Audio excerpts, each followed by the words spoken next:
Hello everyone. এই ভিডিওটা হচ্ছে বেশ অনেক দিনকার পুরনো। এটা হচ্ছে 21শে জুনের একটা ভিডিও। তো সেদিনকে ছিল ইয়োগা ডে, আর আমি আর মা তাই চলে গেছিলাম সকাল সকাল ছাদে, সেখানে একটু ইয়োগা করলাম। আর এই ইয়োগার ভিডিওটা আমার চ্যানেলে আছে, তোমরা চাইলে দেখে নিতে পারো। এরপর আমি একটু ছাদে ঘোরাঘুরি করছিলাম, আর ভীষণ গরম পড়েছিল, ভীষণ। আর তারপরে তো স্নান টান করে চলে আসলাম ঘরে। আর দিনটা ছিল যেহেতু সানডে, সকালবেলা আমার পড়া ছিল, সেই জন্য আমি একটু পড়তে বসে গেছি। আর সকালের দিকটা তো এরকম পড়তে আর জল খেতে খেতেই কেটে যায়।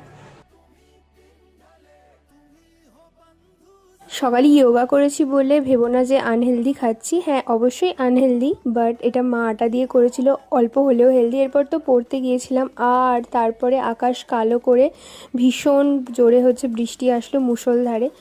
আর তারপর আমাদের এই যে গাছটাতে এত